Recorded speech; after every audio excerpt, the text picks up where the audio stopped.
नमस्कार दोस्तों, स्वागत है आप लोगों का मेरे इस चैनल में। तो दोस्तों सीपीसी को आगे बढ़ाते हैं और आज हम लोग पढ़ेंगे सेक्शन 55 से, जो कि अरेस्ट एंड डिटेंशन को लेकर के है। चलिए शुरू करते हैं। Section 55 arrest and detention. Point number 1, जो जजमेंट डेटर है उसे अरेस्ट किया जा सकता है डिक्री के एग्जीक्यूशन को लेकर कोई भी समय में और किसी भी दिन को, और जितने जल्दी हो सके उतने जल्दी कोर्ट के सामने लाया जाएगा और उसे बंद कर दिया जाएगा सिविल प्रिजन में, उस डिस्ट्रिक्ट के जिस डिस्ट्रिक्ट में वो कोर्ट जिसने डिटेंशन का ऑर्डर दिया सिचुएटेड हो, या फिर जहां पर ऐसी सिविल प्रिजन में सुटेबल एकोमोडेशन नहीं हो, तब कोई भी दूसरी जगह में जिसे कि स्टेट गवर्नमेंट अपॉइंट करेगी डिटेंशन के लिए। ठीक है।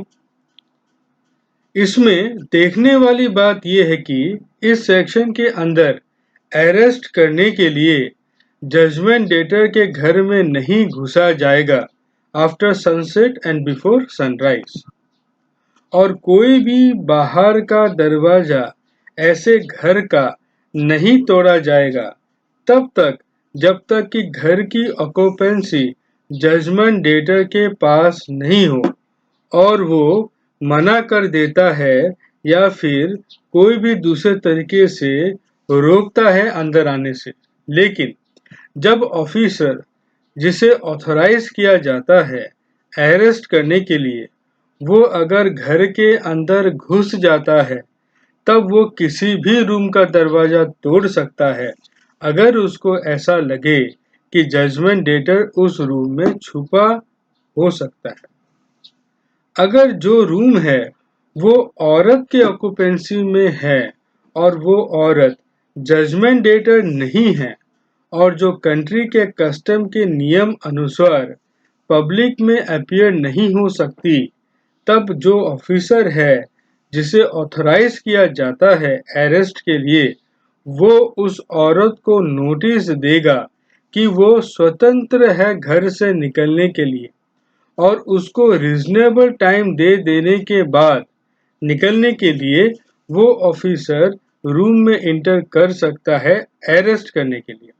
और जहां पर जो डिक्री है जिसके एग्जीक्यूशन में जजमेंट डेटर को अरेस्ट किया गया, वो डिक्री मनी पेमेंट को लेकर है, और जो जजमेंट डेटर है वो अगर डिक्री का अमाउंट पे कर देता है और साथ ही साथ अरेस्ट का कॉस्ट भी पे कर देता है उस ऑफिसर को जिसने अरेस्ट किया, तब उस ऑफिसर को हाथों हाथ उस जजमेंट डेटर को छोड़ देना होगा।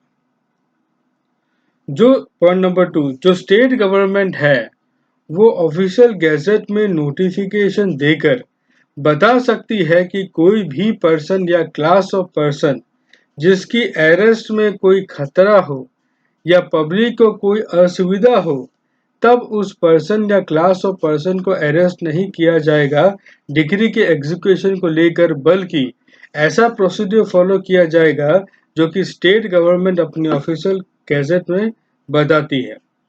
पॉइंट नंबर 3,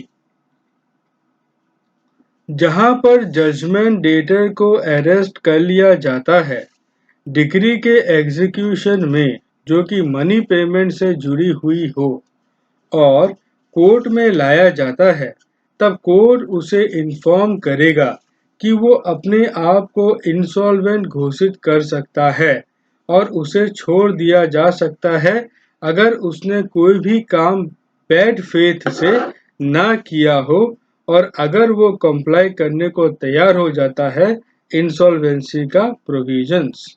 पॉइंट नंबर 4, जब एक जजमेंट डेटर अपना इंटेंशन एक्सप्रेस करता है कि वो इंसॉल्वेंट होना चाहता है और सिक्योरिटी देता है जो कि कोर्ट के हिसाब से सफिशिएंट सिक्योरिटी हो कि वो 1 महीने के अंदर अप्लाई करेगा और वो अपीयर होगा जब भी उसे बुलाया जाए कोई भी प्रोसीडिंग में डिक्री के एग्जीक्यूशन को लेकर या एप्लीकेशन को लेकर जिसके लिए उसे अरेस्ट किया गया, जो कोर्ट है उसे छोड़ सकती है अरेस्ट से, और अगर वो फेल हो जाता है अप्लाई करने से या अपीयर होने से, तब कोर्ट ये डायरेक्शन दे सकती है कि या तो सिक्योरिटी को जब्त कर लिया जाए या उस आदमी को अरेस्ट कर कर सिविल प्रिजन में डाल दिया जाए।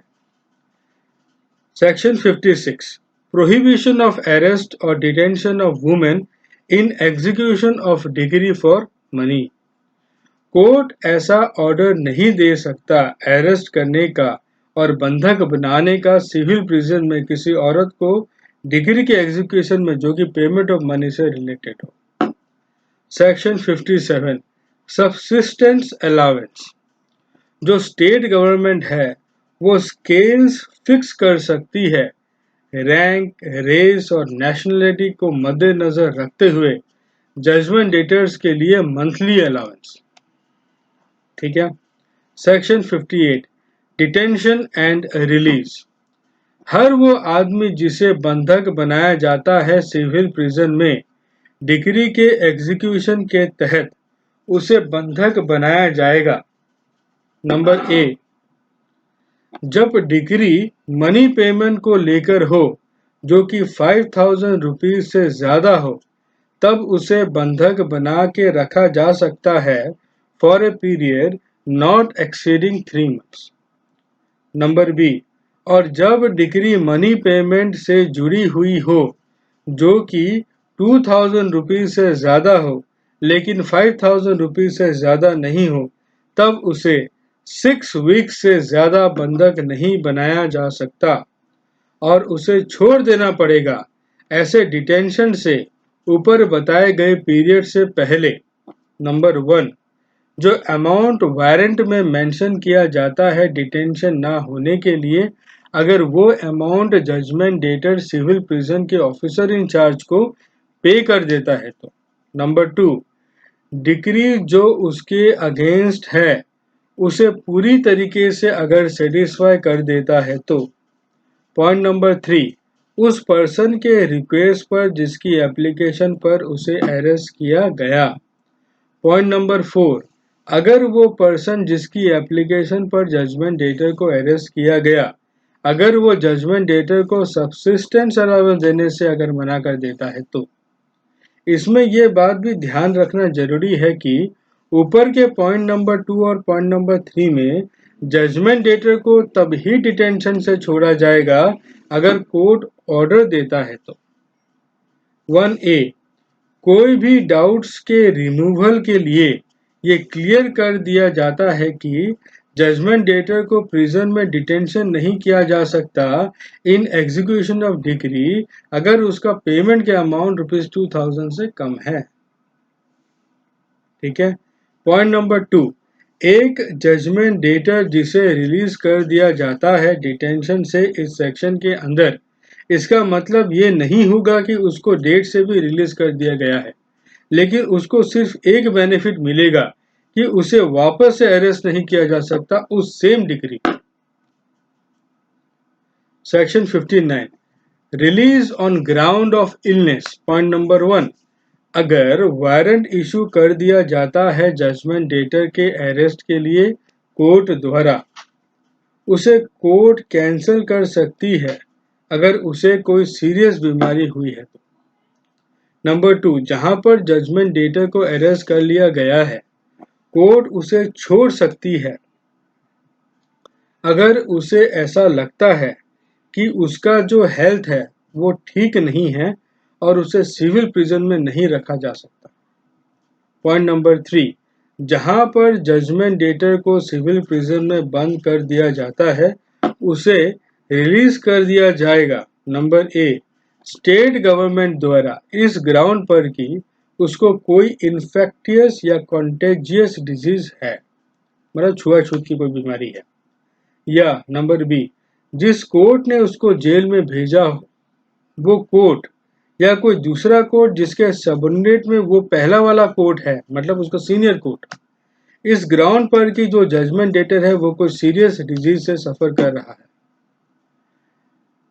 नंबर 4, जजमेंट डेटर जिसे कि इस सेक्शन के अंदर छोड़ दिया जाता है उसे फिर से अरेस्ट भी किया जा सकता है, लेकिन उसका जो पीरियड होगा डिटेंशन के सिविल प्रिजन में, वो समूचे रूप में भाग नहीं सकता उस लिमिट से जो कि सेक्शन 58 में बताई गई है। तो ठीक है दोस्तों, आज हम लोग यहीं तक पढ़ते हैं। वीडियो देखने के लिए बहुत बहुत धन्यवाद। Thank you very much.